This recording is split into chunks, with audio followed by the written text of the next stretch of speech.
Miren, yo espero que estén preparados para este episodio en Defensa Propia, porque yo estoy preparada. De hecho, lo he estado durante algunos años esperando este momento, el de sentarme a conversar con la doctora Marian Rojas Estapé. Marian no necesita mucha presentación porque ustedes la conocen, pero es imposible no destacar su increíble trayectoria. Ella es psiquiatra, conferencista y autora de 3 bestsellers internacionales. Cómo hacer que te pasen cosas buenas, Encuentra tu persona vitamina y su más reciente obra, Recupera tu mente, reconquista tu vida. Sus libros han vendido más de 3 millones de copias y han sido traducidos a más de 10 idiomas y están disponibles en más de 30 países, conectando con millones de personas que buscan herramientas para gestionar sus emociones y transformar su vida. Además, ella tiene un estilo único y muy empático, haciendo que Marian se convierta en una de las voces más queridas y respetadas en el ámbito de la salud mental. Y su misión es clara, que entendamos que nuestras emociones no tienen por qué controlarnos y que podemos recuperar el equilibrio incluso en un mundo lleno de ruido y distracciones. Y lo primero que le pregunté cuando nos sentamos a conversar fue: ¿cómo es posible que viviendo en un mundo con más comodidades y avances tecnológicos que nunca, pues nos sintamos cada vez más ansiosos, estresados y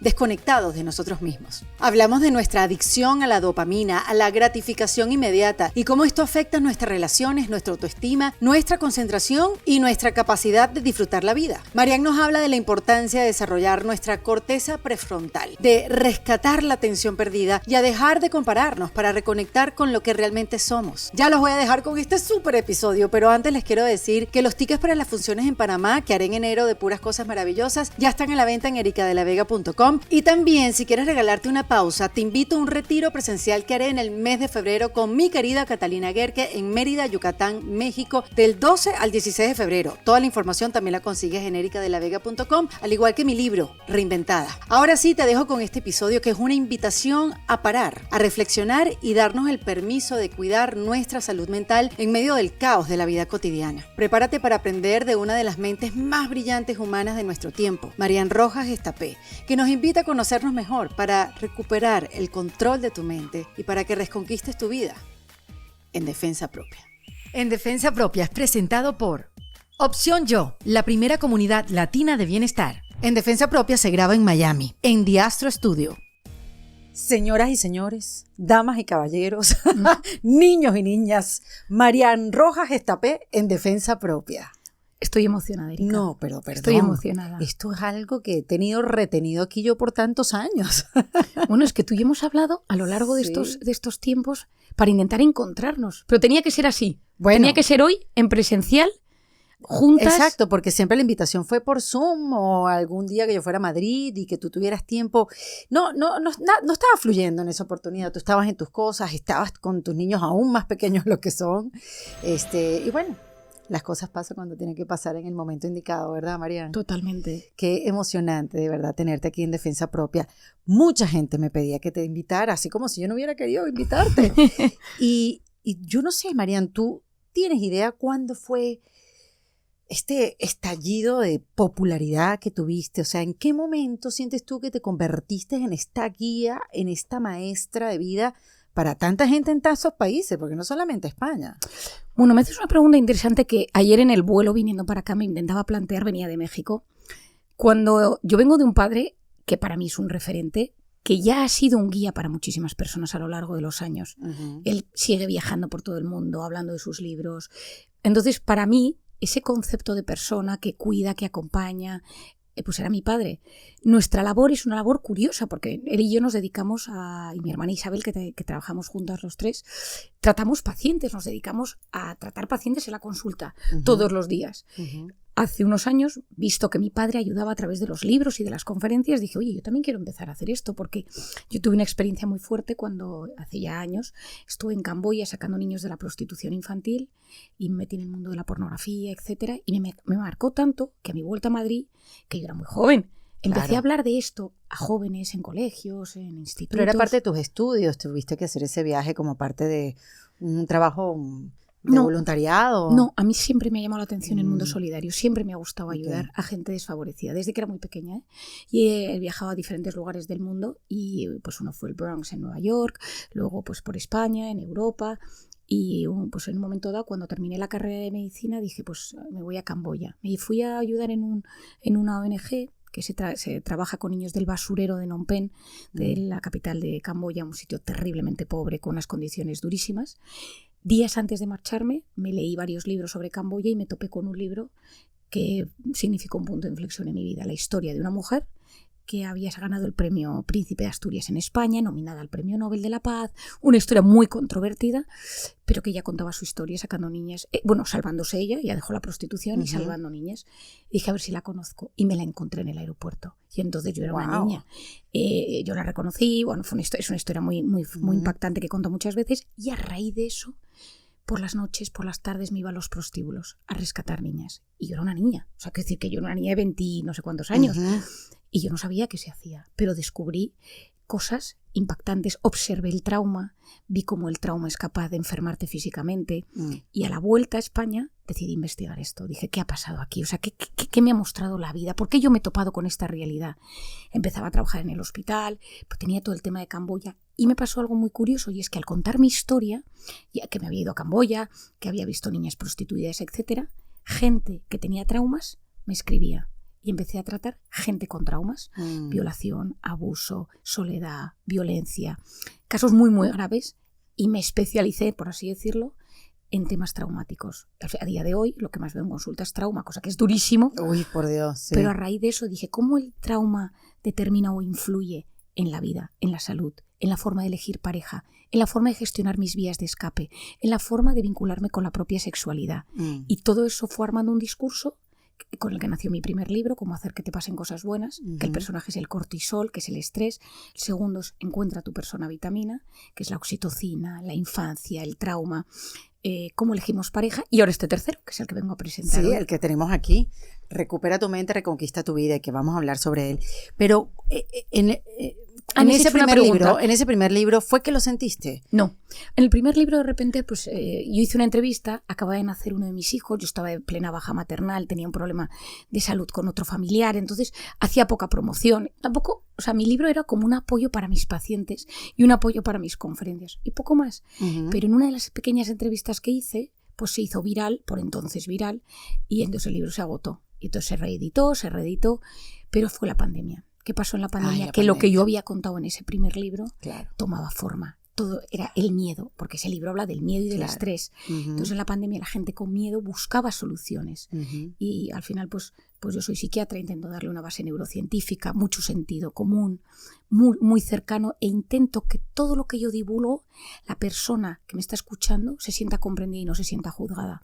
Porque que al final todos tenemos nuestros traumas, nuestras inseguridades, y lo último que queremos es que venga alguien a regañarnos. Ya nos regañamos suficiente nosotros mismos. Sí, totalmente, que nos señalen, ¿no? Que digan que sí, lo estamos haciendo mal. Entonces es un libro desde la neurociencia, pero desde la amabilidad. O sea, te intento llevar a que tú vayas observando, porque claro, al final yo tengo la suerte de la consulta, que veo cosas, yo observo en consulta y busco cómo acompañar, cómo sanar. ¿Tú hoy en día haces consulta? No, es lo que más hago. El 80% de mi tiempo es consulta. Mariana. Yo de martes a jueves... Y con 4 hijos, yo le preguntaba fuera de cámara, 4 hijos hace consulta. ¿Y cuándo pasa este libro? ¿En qué momento? Bueno, tardo 3 años en escribir cada libro. Entonces estoy 3 años maquinándolo, y luego cuando ya lo tengo en la cabeza, dejo siempre un día a la semana, que es el lunes, lo dejo para dar alguna conferencia o para escribir, y luego de martes a viernes paso consulta. Y viajo ahora muy poco por los niños. Este viaje, porque estaba programado desde hace mucho tiempo, pero me cuesta mucho porque la logística, los pacientes, pues, y es un poco, a mí también yo conozco lo que me estresa, lo que me cansa, y marcharme y dejar la logística, pues no, a veces es un factor de cortisol incluso para mí. Claro, sí. Bueno, que tú nos ayudas a identificar eso, lo de la batería, lo que te descarga la batería y lo que te recarga la batería, ¿no? Y yo creo que, yo no sé si tú fuiste moldeando ese propósito de vida, porque más allá de ayudar a la gente con trauma, hacer estos libros también te dan como otro impulso, otra misión, como una misión de que todas las personas entiendan sus emociones, conozcan sus emociones y agencien sus emociones. Que al parecer, cuando no estábamos conscientes de estos temas, Marian, como que uno se dejaba llevar por las emociones, te dejabas llevar por la vida, y tener agencia de tu propia vida era como algo ajeno. Totalmente. Te voy a contar una anécdota. Estoy estudiando primero de medicina y mi padre es psiquiatra, súper prestigioso, súper bueno, y durante los primeros meses vinieron a hablarnos a la universidad sobre pues, cómo prevenir el cáncer de mama, el cáncer de próstata, la hipertensión, el colesterol, y nadie hablaba de salud mental. Yo sabía que quería ser psiquiatra. O sea, yo estudié medicina para convertirme en una psiquiatra. Uh-huh. Entonces yo un día fui a hablar con el vicedecano de la facultad, como el número 2 de la universidad, y le dije, ¿cuándo vamos a empezar a hablar de salud mental? Y me dijo, eso está al tercer año. Hay unos meses que se habla de psicología. Uh-huh. Y yo dije, pero ¿y hasta entonces? Dijo, no. Es decir, no había interés. Uh-huh. Se hablaba de todo. Desde en primero te había clases, cursos, jornadas sobre diferentes patologías. Ahora, no había nada de psiquiatría. Entonces un día llegué a casa y le dije a mi padre, papá, yo de mayor quiero hacer prevención en salud mental, porque si nosotros ayudamos a prevenir problemas de salud mental, teniendo en cuenta que la depresión y la ansiedad en algún momento de la vida todos nos la topamos enfrente en algún momento, es absolutamente fundamental. Es decir, si yo ayudo a que la gente tenga herramientas para no caer en la depresión y en la ansiedad. Porque lo que yo veía cuando me sentaba al lado de mi padre en la consulta, como aprendí de él, era si esta persona hubiera tenido mejores herramientas, si hubiera sido consciente de que esto le estaba llevando a un estado de ansiedad, a un estado de insomnio, a un estado de ruptura de su propia identidad, porque se ha roto por la mitad, porque esta vía de escape, porque claro, él no tenía buenas vías de escape, porque tiene una herida en la infancia. Entonces yo lo que empezaba a hacer en consulta, yo era una estudiante, lo sigo haciendo, agarraba folios y les dibujaba y les decía, esta es tu vida, estas son tus vías de escape, esta es tu herida. Entonces me di cuenta de un concepto que era, estoy ya muy joven, comprender es aliviar. Si tú te comprendes, te sientes aliviado, porque hay un punto en el que te dejas de juzgar. Claro. Porque ya dices, vale, entonces yo tengo esta vía de escape porque me pasó esto. Yo replico estas relaciones de pareja tóxicas por esto que me pasó de pequeño. El estrés me inflama, por lo tanto, por eso noto mi estómago siempre inflamado.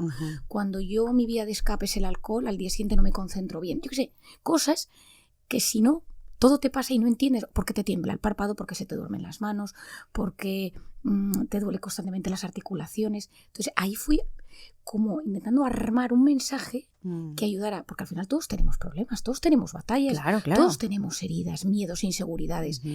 El hecho de no entenderlas, y ahora que esto es lo que me preocupa con este libro, haberlas acallado totalmente, con vías de escape que anestesian nuestra capacidad de profundizar. Porque hace unos años, cuando yo empecé con este mensaje, todavía había un punto de freno y voy a intentar entenderme. Y callar también, había mucho de callar, tú lidias con tus cosas en tu casa, no sé, nuestros padres, pues digamos, bueno, el tuyo no porque es psiquiatra, imagínate. Pero bueno, esa cultura femenina de ser correcta, no explotar, no decir las cosas, lidiar con tus propios demonios tú solita. O sea, esa era como que la cultura con la que veníamos creciendo, ¿no? Eso sí demostraba demasiado las emociones, te podían tildar de loca, de que tenía poco un control. estigma, tenía un estigma. Sí. Y si tú te das cuenta, la pandemia, de lo poco bueno, por decir, lo único bueno que ha traído es que la gente dice que va a terapia y no la miras mal. La gente joven, que para mí es uno de los campos fundamentales de mi labor también, la gente joven te dice con facilidad, el chico de 18, 20, 22, mi terapeuta me ha dicho, mi psicólogo me ha dicho, es decir, ellos tienen mucho menos miedo a hablar de que alguien les está acompañando en su proceso de conocimiento, de sanación, de entendimiento, o simplemente, oye, hay que curarse porque es que tengo una depresión y tengo que salir de la depresión. Y entender lo que es la depresión, porque si a uno te dicen, te has fracturado el tobillo, entiendes que te has fracturado el tobillo y lo que tienes que hacer, pero tienes una depresión y a veces es un diagnóstico que da mucho miedo, porque oyes cosas terribles y hay depresiones que terminan con un intento de suicidio o con un suicidio consumado. Y eso nos bloquea. Y intentar saber que hay herramientas para salir de la depresión, que hay mucha gente que atraviesa esos procesos depresivos y sale de ellos, pues un mensaje de esperanza. Claro.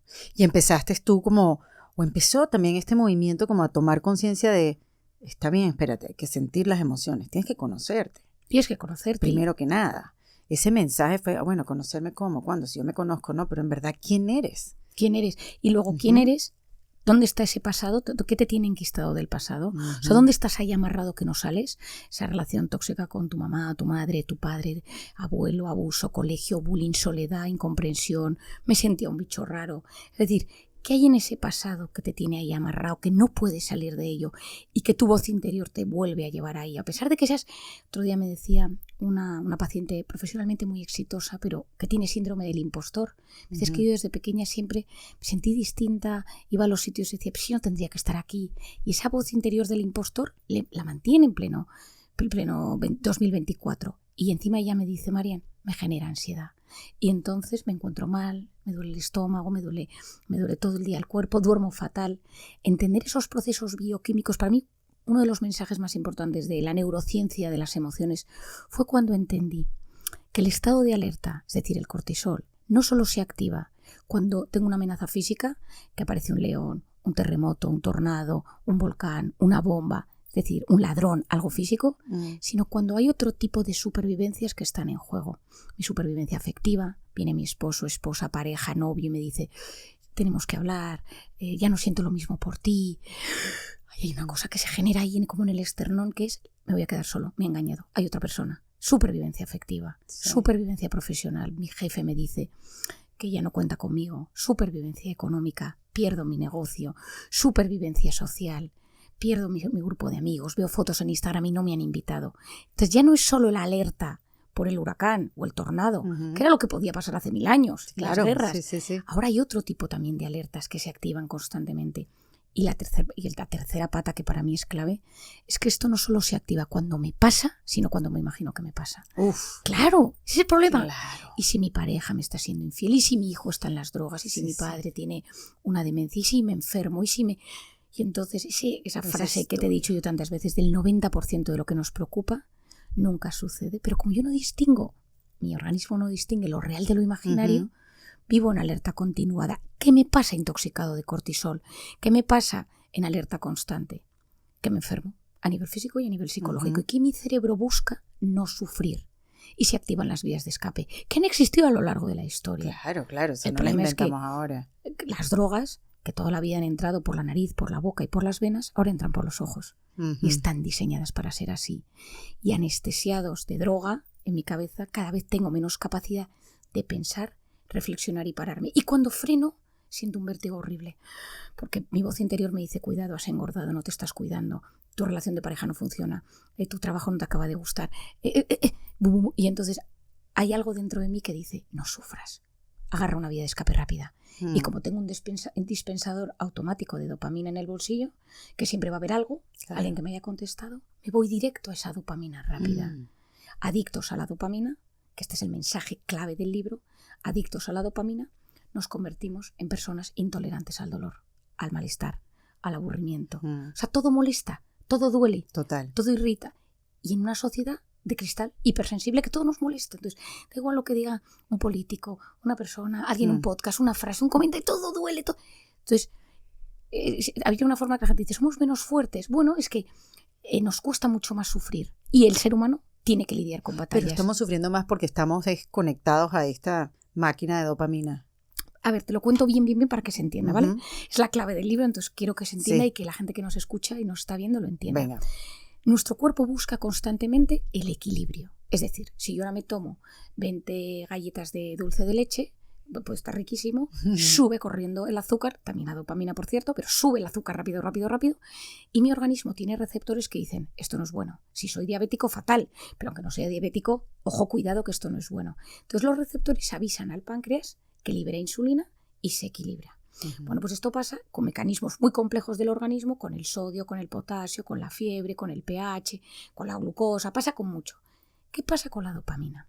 Si yo me paso el día liberando dopamina, tabaco, ultraprocesados, azúcar, TikTok, Instagram, porno, videojuegos, apostar por internet, sexo compulsivo. Te digo ejemplos, ¿eh? En el libro los cuento, lógicamente. Mi organismo, mi cerebro, no quiere que yo me convierta en un liberador crónico de dopamina, porque sabe que me puedo convertir en un adicto. Y si alguien me está escuchando, sabe que las adicciones son un tema muy serio, en el cual a veces no te curas, cambian tus relaciones humanas, tu estado de ánimo. Totalmente. Es un tema muy serio, es un tema muy complicado. Entonces, ¿qué sucede? ¿Quién está al otro lado intentando hacer equilibrio con ese exceso de dopamina? Igual que decíamos que con la glucosa está la insulina, ¿quién está al otro lado?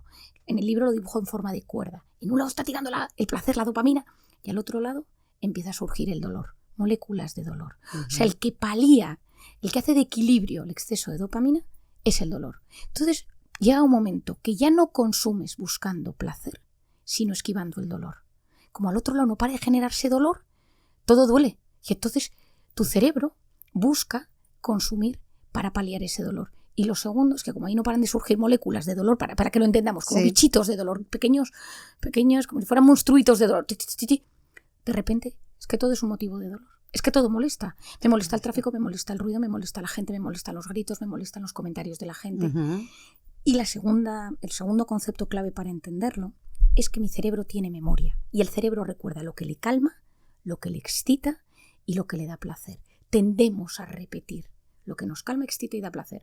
Si tú te vas con tu esposo, alguien se va con sus amigas a un viaje y lo pasa bien, ¿por qué lo pasa bien? Porque se lo pasa bien, porque disfruta, porque se ríe, porque hay un vino rico, porque hay comida rica, porque Ujú. eso libera dopamina, porque es placentero.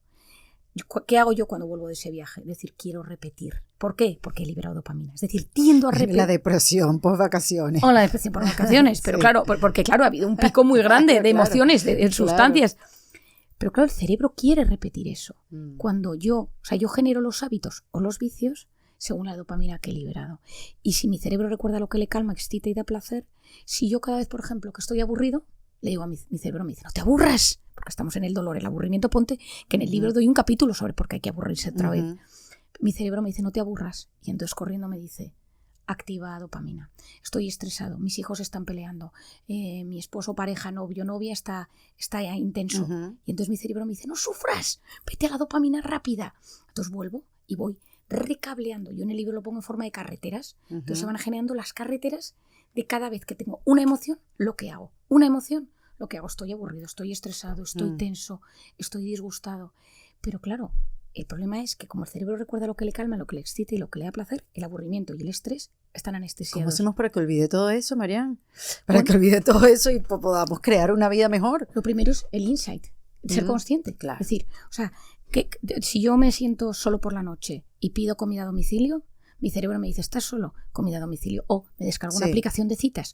O como me siento estresado en casa y mis hijos están peleando, me meto en mi cuarto y me meto a comprar online compulsivamente. Ujú. ¿Por qué? Porque mi cerebro recuerda que cuando yo oigo los gritos de mis hijos y me estreso, corriendo me dice, dopamina rápida, anestesia ese sufrimiento. O sea, ser consciente de cuáles son nuestras carreteras Exacto, dopaminergias. ¿cuál es esa dopamina rápida que uno busca? Porque puede tener diferentes formas. Bueno, claro, es que Completamente diferentes. hay gente sí. que bebe. O sea, hay mucha gente que... Claro, que- pero comprar online uno no lo ve como algo dañino, solamente la tarjeta de crédito es lo que lo ve la algo tarjeta. dañino. Y que te llegamos a final de mes y lo ves a Exacto. final de mes. Pero sí es una manera de oír y sí es una manera de buscar también dopamina. Entonces también darle forma a cuál es tu dopamina rápida y aceptarla, ser consciente, darte cuenta. Totalmente. O sea, es un trabajo de... Bueno, que es que aquí entra el segundo personaje del libro. El primero Ujú. es la dopamina. Y el segundo, están íntimamente relacionados, es la corteza prefrontal. La corteza prefrontal es la zona que se encarga de prestar atención, de concentrarme, de gestionar mis impulsos,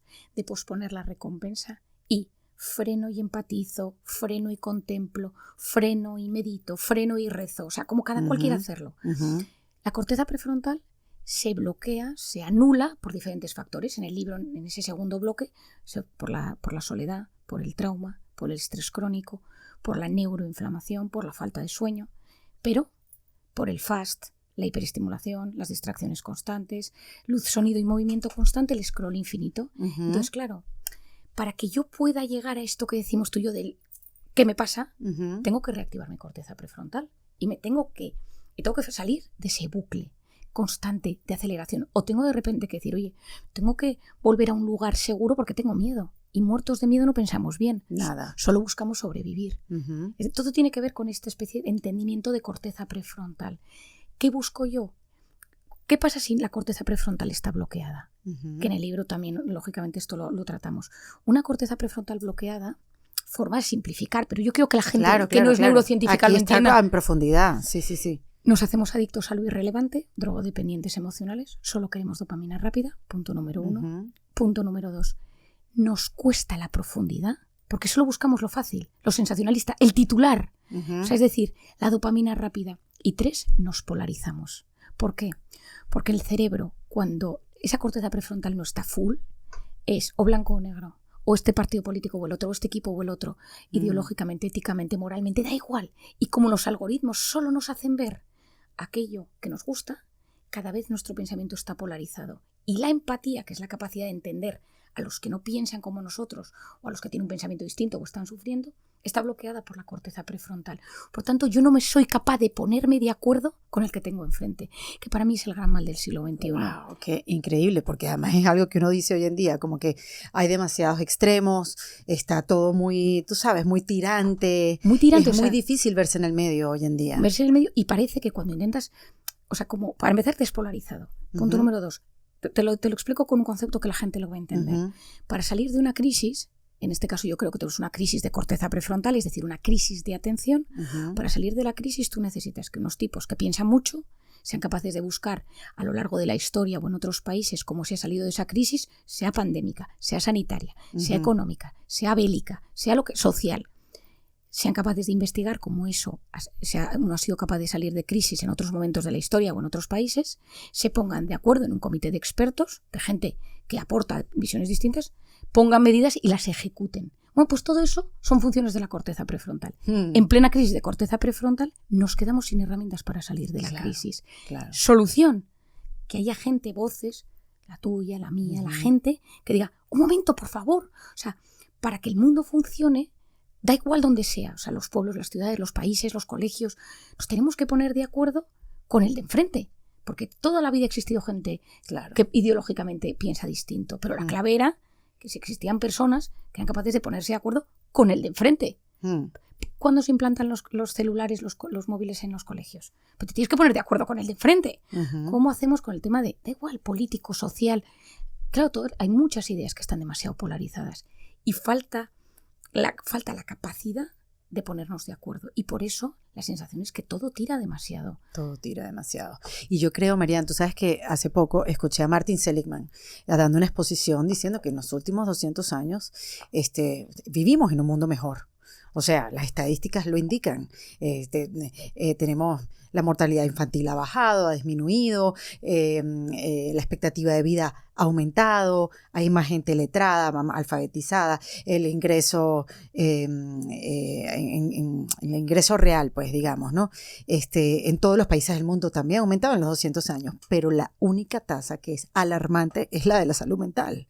Entonces no quiere decir que lo tecnológico y el progreso acompañe también el bienestar mental, porque es lo que se demuestra ahorita, la ansiedad, la depresión, el suicidio, el estrés, es lo único que da un aumento. Entonces es paradójico, ¿no? Que vivimos en un mundo mejor, en teoría, o así lo indican, porque bueno, todo se mide, ¿no? En el mundo de la psicología, pues en el mundo, si queremos saber cómo vamos, se tiene que medir, pero en la salud mental estamos en cero. Es que digamos, yo creo, ¿no? Que hay un tema. La salud mental antes ni se medía. Es que no era un parámetro. O sea, es que no interesaba a nadie. El tema era las infecciones, las pestes. Mira qué interesante. El tema de que la gente tenga un trabajo, un hogar, una casa, que la gente sea capaz de. Pues la tasa de alfabetización en el mundo. Es decir, los temas que importaban no son los mismos que los de ahora.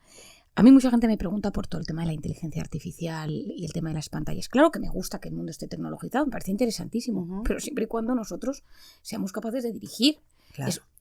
Hay una frase que para mí resume muy bien este tema, y es que es mucho más fácil secuestrar nuestros instintos a que nosotros los controlemos. Sí. Y nuestros instintos los tienen controlados unos tipos muy listos con unos algoritmos que deciden cómo quieren que pensemos. Entonces, claro, ¿cuál es el problema? Que tú cuando agarras tu celular, tu móvil, tu red social, la que sea, LinkedIn, Instagram, TikTok, me da igual, automáticamente y de forma inconsciente te comparas.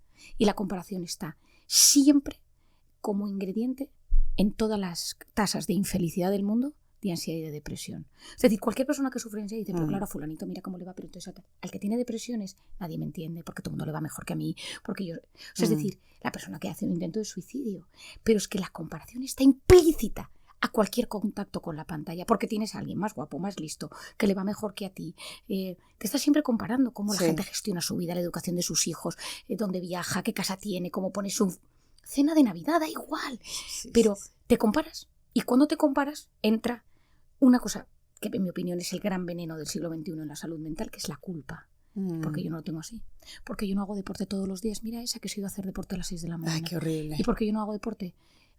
Alguien te dice, plato saludable en 3 minutos que vale menos de 10 euros, $10. Y no lo haces.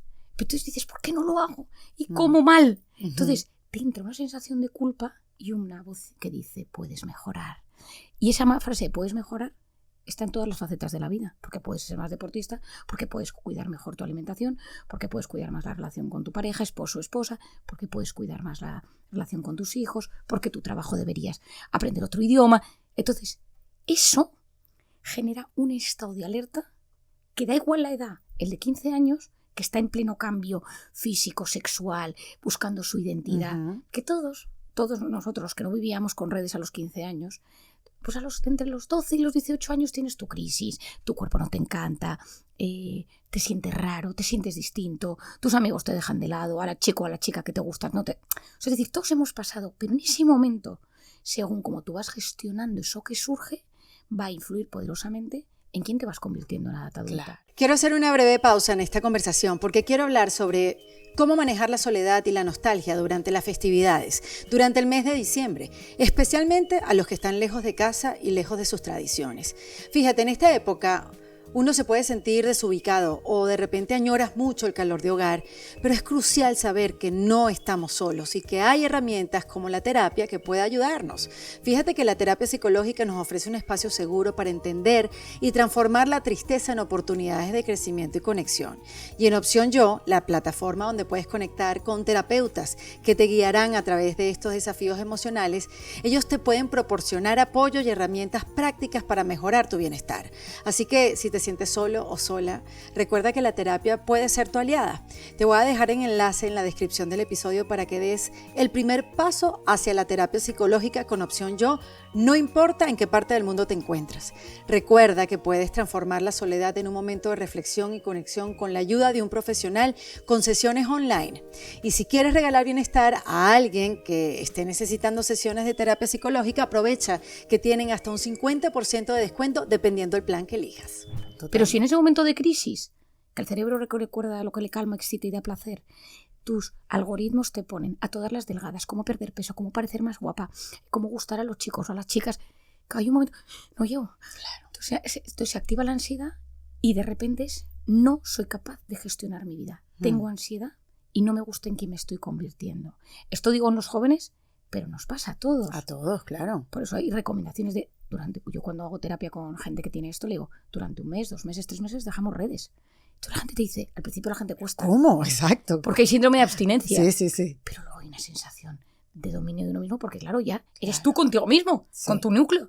De la otra manera, eres tú observando a tu entorno, a los influencers, a la gente que le va fenomenal y tal, y tú ver que tu vida, que estás como dicen aquí, en pants, tú en casa comiendo palomitas, viendo una serie y dices, y todo el mundo haciendo deporte, viajando, gestionando. Enterado de la vida de los demás y tu vida en pausa. Y tu vida en pausa. Tal cual. Anestesiada. Sí. Entonces, claro, yo busco un poco ese despertar para protegernos. Yo siempre decía prevención, pero también quiero que la gente que lo escucha y la gente que nos está escuchando diga, oye, pues a mí esto también me pasa. Entonces, claro que esto le pasa a mucha gente. ¿Qué hacemos, Marian? ¿Qué hacemos? ¿Qué debemos hacer? Más allá de la abstinencia por 3 meses, o sea, ¿qué se puede...? A nivel más macro, yo lo que creo es, primero hay que saber que, para entenderlo, comprender qué está pasando, ¿no? Yo digo, comprender es aliviar. Intentar comprenderlo. En este caso, en este tema que estamos hablando, por ejemplo, del libro, es que la dopamina existe, que la corteza prefrontal está anestesiada por diferentes razones. Por eso a todos nos cuesta más prestar atención, estamos más irritables, más impacientes. No. O sea, tú me has descrito que cada vez que empiezas a decir cosas, yo, o sea, hago check. Pero porque a todos nos pasa. Es decir, yo soy la primera que tengo un montón de estas cosas. Y entonces, investigándome a mí misma, viendo lo que le pasa a mis pacientes, viendo lo que sucede en mi entorno personal o familiar, digo, ¿esto por qué ha sucedido? Y leo, escucho, observo. Entonces, intentar entenderlo. Es decir, cuando yo lo entiendo, en el tercer bloque del libro yo hablo del tema de las redes, cómo se originaron y que todo esto es un tema que es consciente, o sea, que hay unos tipos muy listos. Sí, porque no es un rant contra las redes, es un problema de estimulación. Hay demasiada estimulación al alcance de cualquiera. Hay demasiada. Y el ser humano, aunque pensemos que somos nativos digitales o nuestros hijos son nativos digitales, exacto, no es verdad. Sí, eso es una mentira. Es una mentira, porque estos pobres están aturdidos por la pantalla. Totalmente. O sea, no es que de repente nos cambiaron genéticamente para que esto a nosotros no nos afectara, porque toda la salud mental de nuestros hijos sería la retorta, qué buena, como decimos, no sé si es aquí la retorta, pero se entiende. Se entiende, ¿no? Entonces, lo que yo un poco intento es decir, vale, el macro está como está. El macro, pues decir, el macro social, político, económico, guerra, da igual como cada cual quiera verlo. El tema es cómo gestiono yo mi micro. porque aquí la clave, el micro es yo con mis pensamientos, yo con mi historia, yo con mis miedos. Es decir, esto identificará yo cómo estoy. O sea, es decir, es que yo tengo una herida sin resolver, yo tengo miedo al futuro, yo me siento muy solo, yo estoy metido en una adicción de la que no soy capaz de salir y no se la he reconocido a nadie. Luego, en mi caso, con mi entorno. Sí, primero el reconocimiento. Reconocimiento. Tú con los demás. Y entonces, es decir, ¿cómo soy yo? 3 rasgos. Tú contigo y tú con los demás. Pero ¿cómo soy yo? Soy sensible, soy paz, de alta sensibilidad, soy evitativo, soy impulsivo, soy obsesivo, soy una persona narcisista. Es decir, intentar entender cuáles son mis 3 rasgos principales con sinceridad. Es decir, muchas veces uno dice, no, la gente cree que mi madre diría que... No, tú. Porque yo a la gente le digo en consulta, sí. ¿Cómo es tu forma de ser? Y me dice, pues, ¿tu madre cómo dice que eres? ¿Estás de acuerdo con ella? Pues claramente no. Entonces, muy bien, clásico, ¿no? Lo agarro por otro lado. Entonces así llegas a ti, a tu esencia. Lo segundo es, ¿en quién te conviertes tú cuando estás bajo factores de estrés? La persona sensible bajo factores de estrés está súper vulnerable. El obsesivo ante el estrés entra en rumiación. El perfeccionista está siempre insatisfecho. El impulsivo se vuelve agresivo. El inseguro necesita validación y entonces empieza a buscar validación en fotos, en redes, en personas. ¿Y cómo somatizas? Es decir, ¿cómo llevas esto a tu cuerpo y a tu mente? Es decir, a mi mente, pues con ansiedad, con insomnio, con un TOC. Sí, como un maltrato, puede ser, el maltrato de tu voz interna también. Por supuesto. Y a nivel físico, es el estómago, es la inflamación, sí, es cómo somatiza, en la piel. Y entonces aquí viene una pregunta que para mí es clave, y es ¿qué activa tus factores de estrés? O sea, es decir, ¿qué es para ti un factor de estrés? Yo a mis pacientes les digo, folio, que te sube el cortisol, ¿no? Y entonces mi suegra, mi pasado, el dinero, mi jefe el tráfico, Instagram, mi trabajo. Tal, no sé qué. Y entonces, de eso hay que mirar si algo es gestionable. Es decir, yo tengo un paciente mío y ahí entró la batería mental que me decía, yo salgo de mi casa perfecto, feliz, contento, pero de ahí a que llego a la oficina 1 hora más tarde yo ya estoy en un 0. Me he enfadado, he gritado al de enfrente, o sea, me he puesto los nervios, he insultado, entonces ya llego al trabajo mal. Bueno, pues entonces tenemos que salir a otra hora de casa. ¡Qué buena idea! Imagínate. Las reuniones por Zoom en la mañana, entonces. ¿Sabes? O sea, entonces un día me miró y me dijo, pues sí. Entonces desde entonces me dice, claro. Llego, dice, en mi caso he adelantado 1 hora, que no hay tráfico, y entonces llego y digo, yo siempre pensé que madrugar me iba a sentar peor, y dice, pero claro, me sienta menos peor. Claro. Lo siguiente es, ¿dónde me reparo yo? Entonces, esto para mí es uno de los mensajes de este libro, es decir, identificar. El de la batería. Sí, identificar qué me descarga, qué saca mi peor versión, qué me enferma, y hacerlo. Es decir, yo en mi caso tengo tan claro, o sea, yo tengo una vida muy ordenada, en la que, por ejemplo, yo nunca ceno fuera de casa entre semana. ¿Por qué? Porque yo sé que eso me cansa, al día siguiente tengo que estar súper lúcida, yo necesito dormir un montón para estar bien, entonces si no duermo estoy súper vulnerable, no me entero bien. Yo intento tener todas las historias de los pacientes en la cabeza y cuando duermo mal, entonces para dormir bien no puedo cenar fuera de casa. Entonces, pues para mí es un factor de estrés. Claro que me encanta cenar y me encanta comer, pero lo he tenido que eliminar de mi rutina, o sea, de mi vida. Claro. ¿Y qué me repara? Es decir, ¿qué son las rutinas? Lo que en el 4º último capítulo del libro, ¿cuáles son las rutinas vitamínicas que me reparan? Hay algunas que son universales y que a todos nos reparan. Pero luego es conocer cómo soy yo y decir, a mí es que me ayuda, en mi caso, por ejemplo, como Marian, los fines de semana irme a la casa de mis padres que tienen en el campo y pasear y perderme por el campo con mi esposo y con mis niños, ¿no? A mí eso, por ejemplo... Te recarga, sí. O sea, y sin cobertura, no sé qué, o sea, eso para mí es lo máximo, ¿no? Me encanta, por ejemplo, a mí me descarga un montón bailar en casa, en el salón de casa con ellos, o sea... me descarga jugar al fútbol con ellos, curiosamente. O sea, yo soy muy futbolera y con 4 Una chicos. Una familia futbolera, sí. Pero con los 4 niños, pues a veces es, oye, pues juego con ellos al fútbol y hacemos equipos. Entonces, hay que conocer. Hay cosas que, como decía, son universales. El deporte, la meditación, los abrazos. Que insistes mucho en la meditación en el libro. Bueno, es que siempre has insistido en la meditación. Es que la meditación, para mí la meditación es la capacidad de conectar con algo que ya no es material, es decir, ya dejo de conectar con esa dopamina, con mi pensamiento tóxico, sino con comida, sino yo en un momento decido frenar y decir, a ver qué viene. Entonces, ahí hay un vértigo absolutamente extraordinario. Porque, entonces, de hecho, el otro día me contaban que en un banco en Madrid, un lunes por la mañana, avisaron a todo el mundo y dijeron, mandaron un correo y dijeron, a las 9 os esperamos en tal sala. Entonces había esterillas, ¿se dice esterillas aquí? Sí. Había esterillas. Y había un tipo para hacer meditación y tal. Entonces pusieron a todo el mundo a tumbarse. Entonces había 50 personas tumbadas. Y empezó, ahora respirar, ahora tal, no sé qué. La mitad se levantaron con una crisis de ansiedad. Claro, yo le decía al del banco, tú no puedes de golpe a la gente que va de lunes por la mañana, pero me da la túmbate y ahora piensa en tu respiración. Saca tu porque hay que tener escalas de cómo vas frenando. O sea, no puedes pasar de esta vida acelerada a la nada. De hecho, si tú te das cuenta, Erika, ahora mismo estamos pasando de... nos educan con pantallas, hiperestimulación, pero la gente lo que quiere es irse a un retiro, a un hotel donde no hay wifi. Totalmente. Es decir, algo estamos haciendo mal. Sí. Entonces, para mí la meditación es la capacidad de conectar con la belleza, con el agradecimiento, con la contemplación, con la trascendencia, con Dios. O sea, quiero decir, cada cual tiene sus formas, pero es una forma de frenar mi organismo porque no estamos diseñados para vivir en modo alerta. No estamos diseñados para vivir en modo alerta. Sin embargo, Marian, es tan difícil identificar que vives en modo alerta. Porque pasa mucho que tú estás o en una relación, o en un trabajo, o en lo que sea, o en una familia. Porque también pasa que tu estresor principal es tu familia. Claro. Que es ahí, eso lo he hablado con gente cercana, como ¿qué hace? ¿Qué hacemos? Cuando la familia, lo más cercano es lo que te estresa, ¿no? ¿Cómo identificar que vives en hiperalerta? Porque después que sales de esa situación, sales de ese núcleo y dices, ay, yo estaba todo el tiempo estresada, yo estaba todo el tiempo asustada. Y empiezas hasta a cambiar físicamente, la gente te empieza a ver mejor, te ves más descansada. ¿Pero por qué no estoy haciendo nada? Bueno, dejaste de estar en ese núcleo que te hacía estar hiperalerta, pero reconocerlo y saber que estás todo el tiempo con ese cortisol andando, estás así inflamado. O sea, son tantas las cosas que es ciego a nuestro ojo. Bueno, has dicho dos cosas muy importantes. La primera es que a veces llega la enfermedad para activar y decirnos, para, por favor. O sea, a veces tiene que venir una enfermedad, una inflamación y algunas enfermedades a veces más graves, que son las que te dicen, oye, ¿tu cuerpo te ha hablado? Hay algunas, porque al final nosotros tenemos una genética, pero la epigenética es como nuestros genes se van modificando según lo que le traemos a los pensamientos, a las emociones, a la vida. La epigenética es importantísima.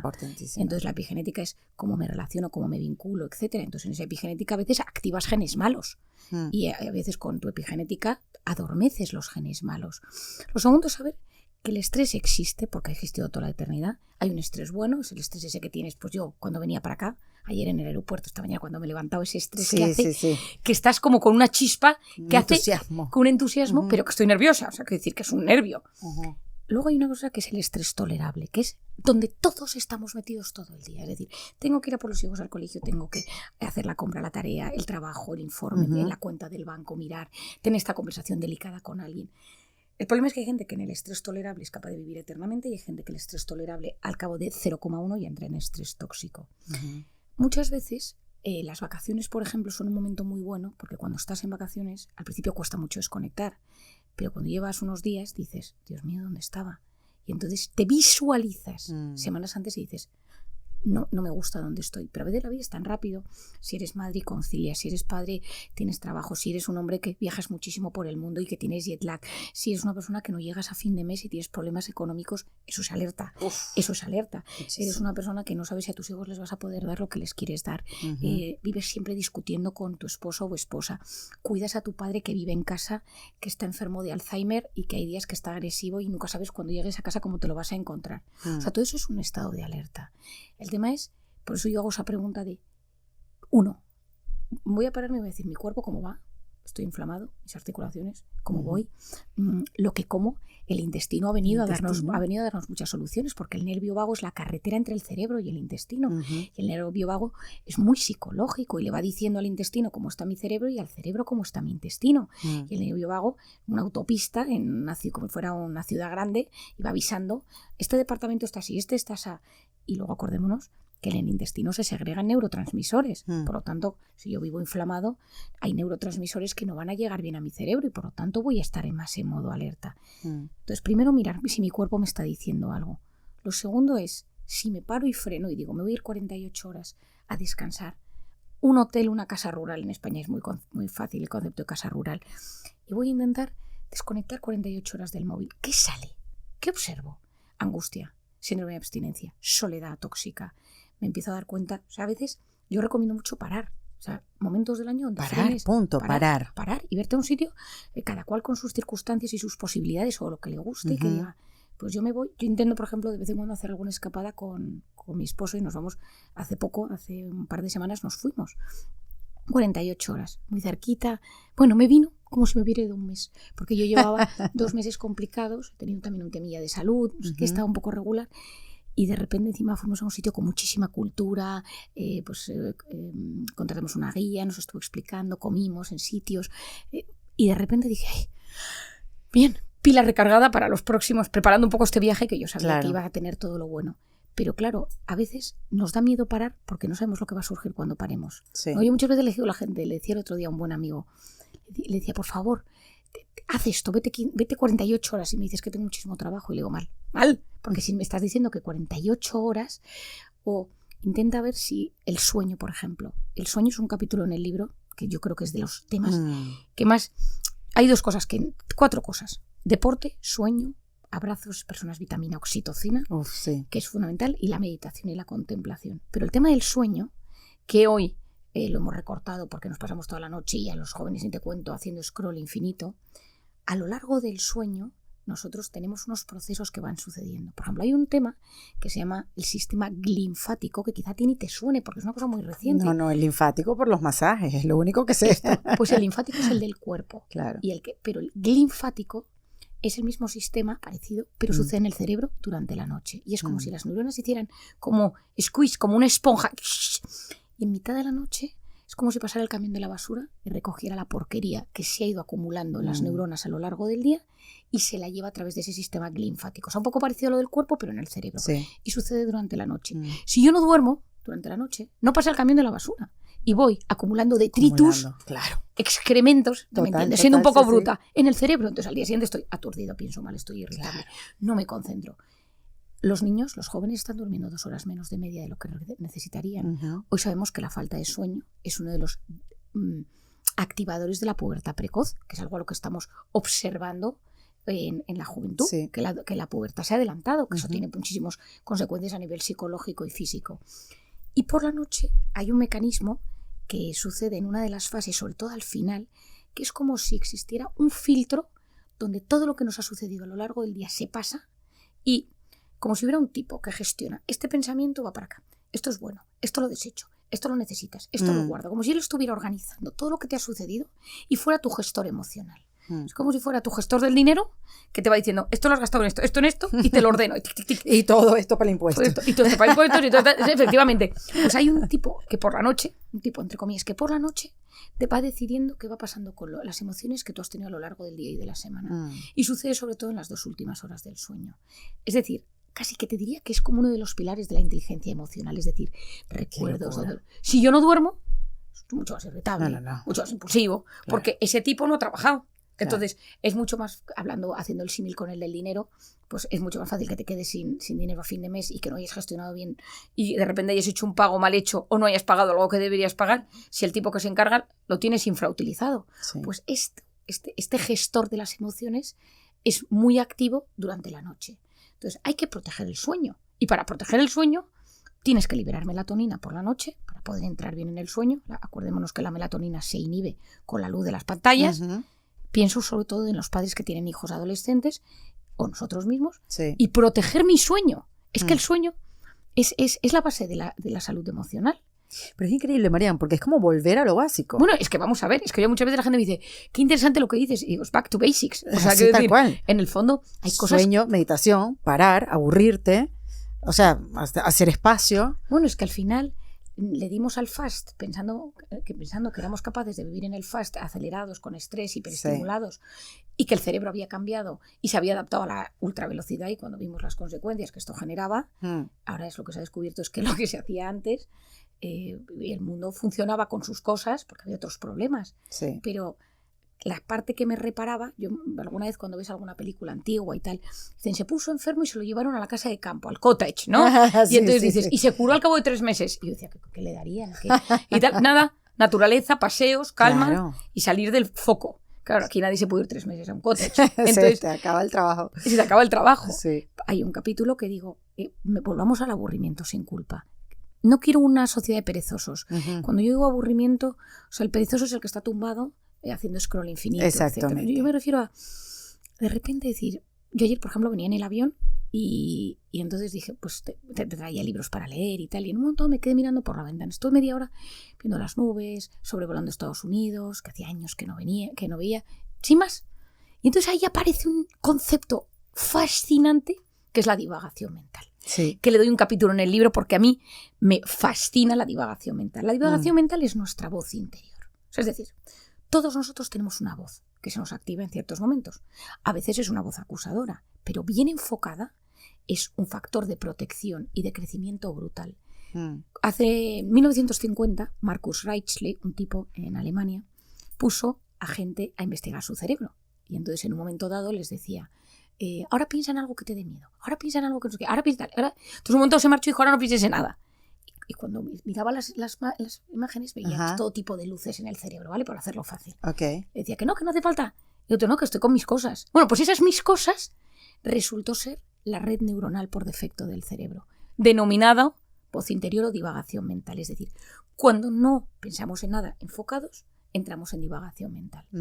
¿Es importante la divagación mental? Fundamental, porque estamos el 50% del día ahí. Claro, pero además que la gente lo siente como algo superficial, ¿no? O que estás perdiendo el tiempo. Bueno, es estar pensando en las musarañas. Aquí nos dice las musarañas. Sí, musarañas se entiende perfectamente. Las musarañas, que hay expresiones tan españolas que no sé si han llegado aquí.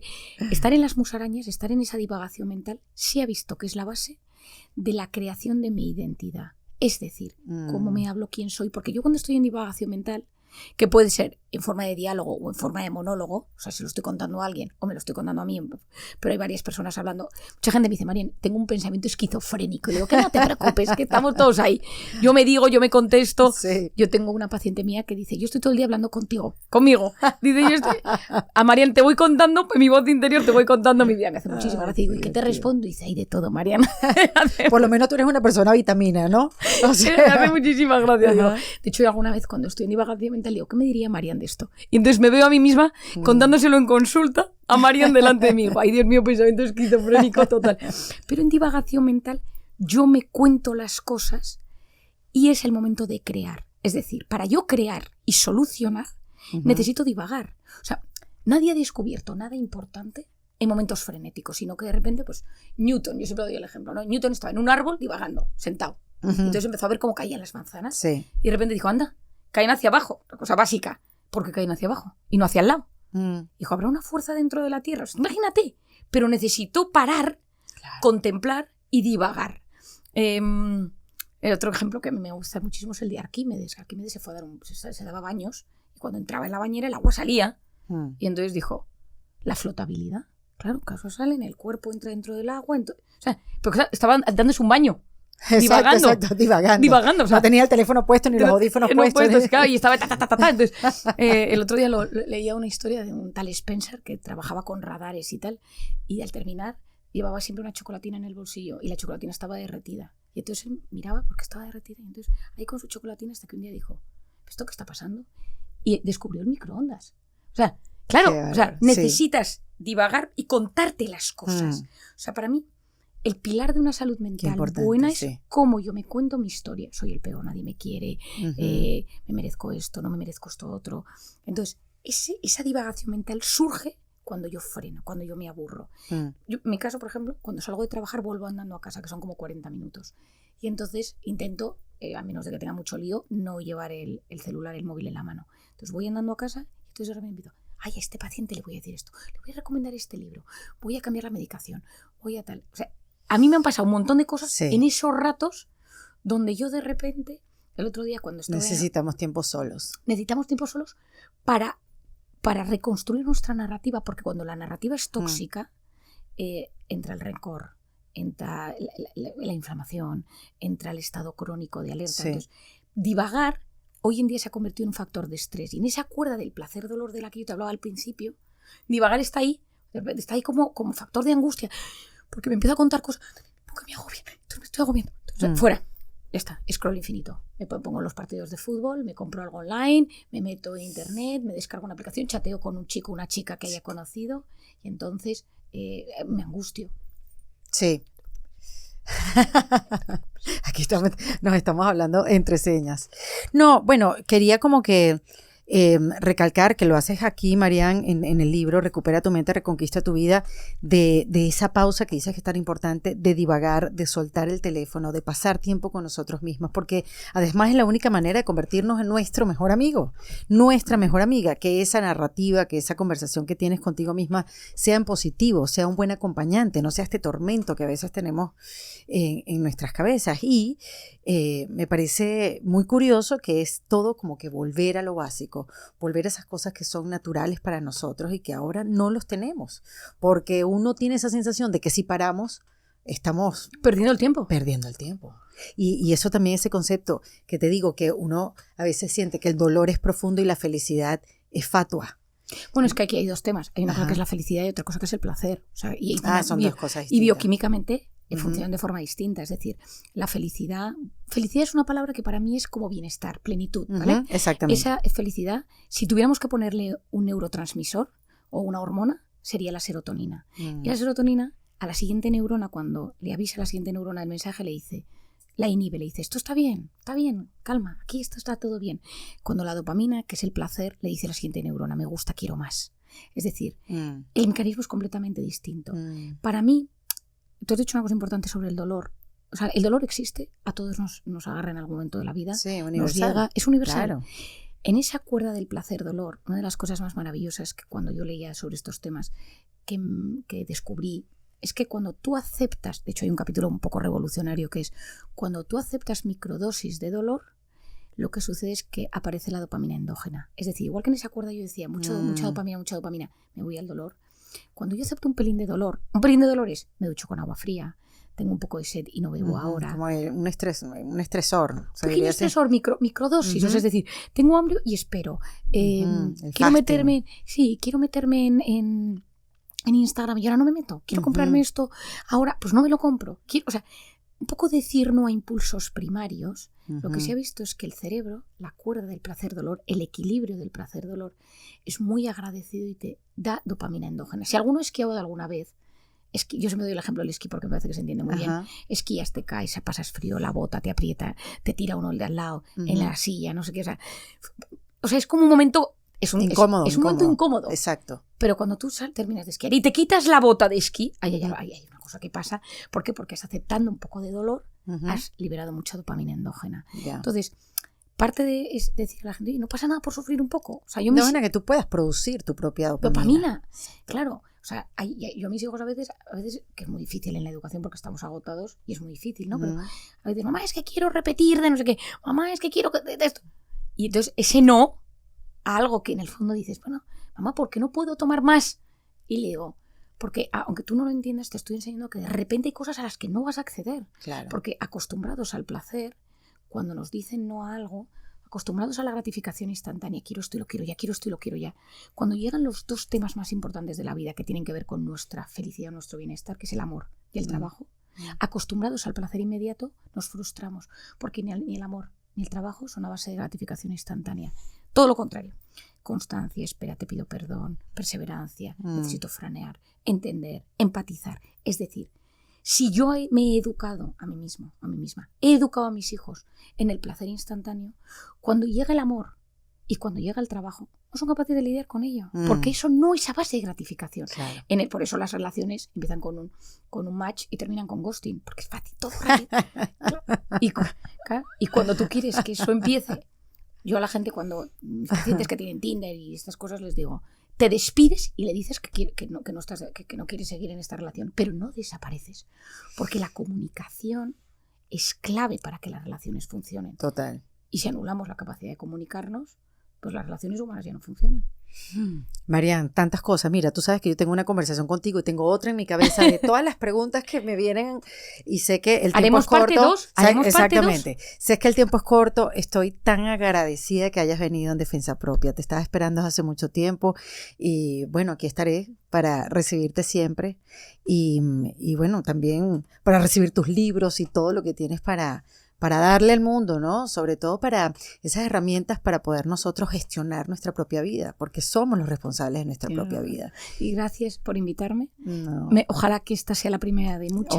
Ojalá que y sí. sobre todo darte gracias porque voces como la tuya que ayudan a divulgar mensajes, que ayudan a la gente, pues que tienen un valor maravilloso, y yo te lo agradezco haber venido desde España, poder encontrarme contigo. Increíble. Así, ya luego podremos hacer cosas por Zoom, pero esta que la primera ya ha sido así, me parece maravillosa y mágica, y te lo agradezco en el alma. Te voy a pedir 3 tips para reinventarse, que es así que yo despido a todas mis invitadas. Sé que no hablamos de reinvención, sino hablamos de herramientas para reinventar nuestra vida. Claro, sí, total. Dame 3 tips que me puedas dar para uno poderse reinventar. El primero, salir del miedo. El segundo, confía en algo, en alguien, desde ya. O sea, confía en Dios, en una amiga, en una terapeuta, en un terapeuta, en alguien, confía. Y lo tercero, ponte en marcha. Físicamente empieza a moverte. Como digo yo de broma, no puede ser que nuestros avatares en los videojuegos se muevan más que nosotros mismos. Por lo tanto, muévete, vete a la naturaleza, haz deporte y reactiva tu organismo, porque es una manera de que tu cuerpo y tu mente estén a salvo. Maravilloso. Gracias, Marian. Muchas gracias. Marian Rojas Estapé, en Defensa Propia. En Defensa Propia fue presentado por Opción Yo, la primera comunidad latina de bienestar. En Defensa Propia se graba en Miami, en The Astro Studio. En Defensa Propia es producido con el apoyo de Andrea Wallis y editado por Vanessa Ferrebus y Jesús Acosta, con música original de Para Rayos Studios. Yo soy Erika de la Vega y recuerda que esto lo hacemos en Defensa Propia.